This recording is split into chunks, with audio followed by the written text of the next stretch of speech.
So I'm convinced that everybody in Old Testament and New Testament studies, and probably Islamic studies, but I don't know enough about that, should be forced to take a class on early Mormonism and study it, because there are things that we can learn from early Mormonism that we can that we can apply to these other fields. And I'll give you an example, and I want your thoughts on it. So there's a big, not even a debate, there's a big discussion about Paul and in the New Testament, which letters he wrote. Yeah. And they'll say, well, Paul wrote this letter, but that letter is either a forgery or it was written by one of his disciples, depending on your perspective. And the reason is he uses the same terminology as Paul, but in a completely different way. And so that's not Paul's terminology. That's, his student heard that term, but he's using it in a different way. And I look at early Mormonism, and look, I'm not a Mormon. I don't believe in Mormonism. So from my perspective, I accept the critical approach that says Joseph Smith just pretty much made it all up. And if Joseph Smith made it all up, and he's saying about the first vision, it was the Lord, and then it's the Father and the Son, and those are very different things. I think they are.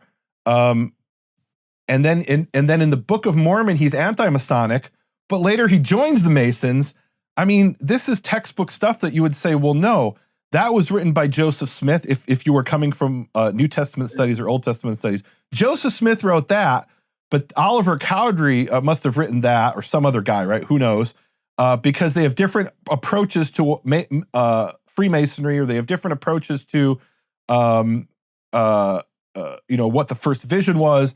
Or a great example is something I wrote to you in messages before this interview, which to me is an incredible example, is this idea of what happens when you die, right? So in the Book of Mormon, there's eternal damnation, eternal punishment. And then in the Doctrine and Covenants, he tell us about that one, because that's incredible.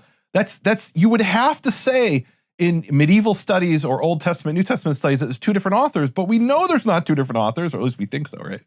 So tell us about that, about the eternal damnation and how that, or punishment, in the Book of Mormon versus in the Doctrine and Covenants or Book of Commandments. Right. Well, Joseph Smith, he had to deal with what a lot of early charismatic groups end up having to deal with, is non-fulfillment of prophecy. Recovering from mistakes, trying to change or spin certain things. I liken it to just about like if you study psychics, psychics who foretell the future, who read people's fortunes and things. They're not always right, and they don't always expect themselves to be right either. But neither did Joseph Smith. And plus, you start right away with the failure of certain things. He would give out what God's decrees are unalterable. That would be one of the statements. And then he would give a decree, and this decree said so-and-so will go with so-and-so on a mission, and it would give a list of, and in the beginning, his revelations had to do with minute, details of everyday life almost, administrative things. Every little administrative decision is a revelation, because that's what they bragged about, being different than everybody else. We have revelation and they don't. That's why they don't have authority. They don't have revelation. Well, so when he signed so-and-so to go with so-and-so on a mission, and then that person apostatized before the mission, well, didn't God know that? So he would try to get out of those things by saying that God can alter, what he says. Joseph Smith himself would say, well, God would say, do this, but then certain things would change, and then God would change, what he would do. So he would try to spin it that way. And a lot of his early followers noticed that and quit. You know, like, So this is not unique in the history of religion. So, no. in Islam, famously, Muhammad, the original revelation was that they should pray in the direction of Jerusalem. And then at some point, Allah changed his mind. And here I want to be careful because I'm not an expert in early Islam.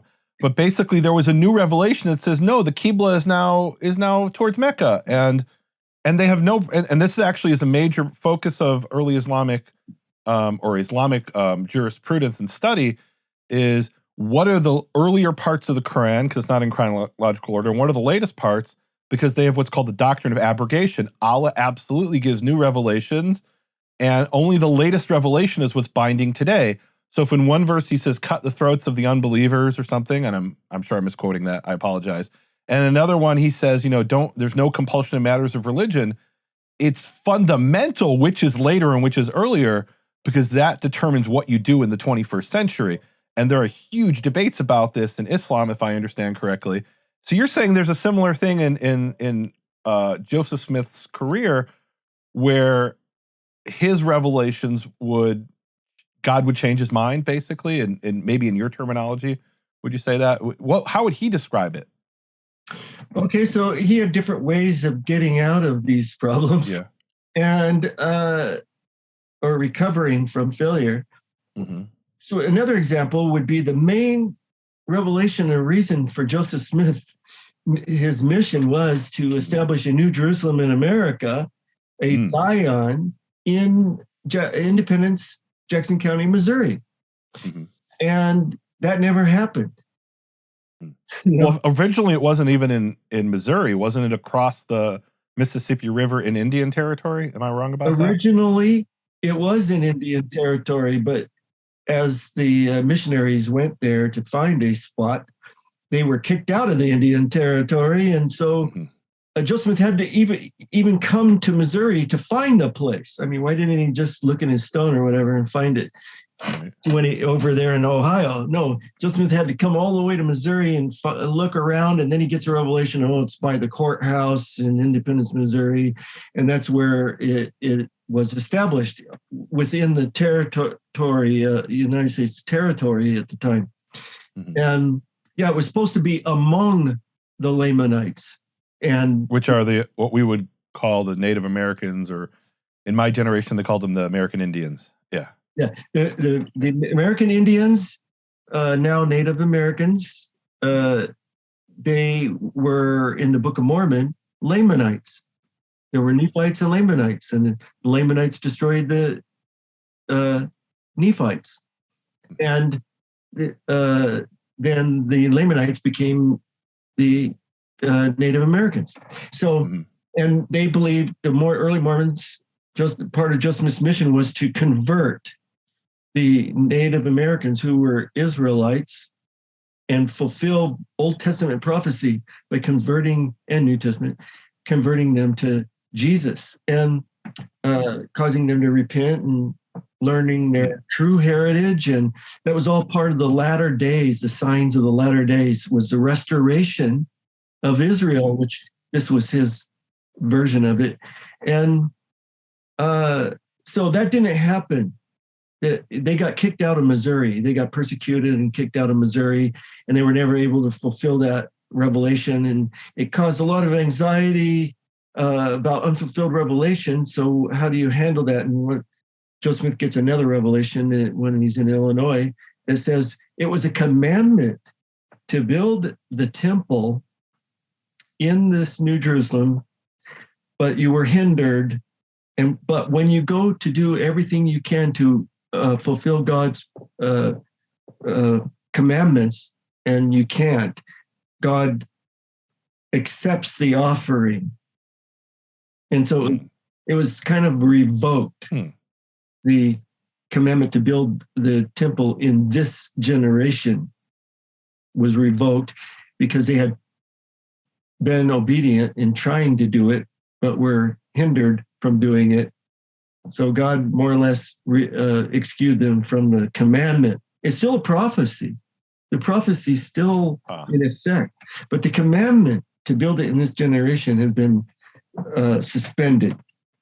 So was there something where they said, well, no, he says he's saying accept the offering.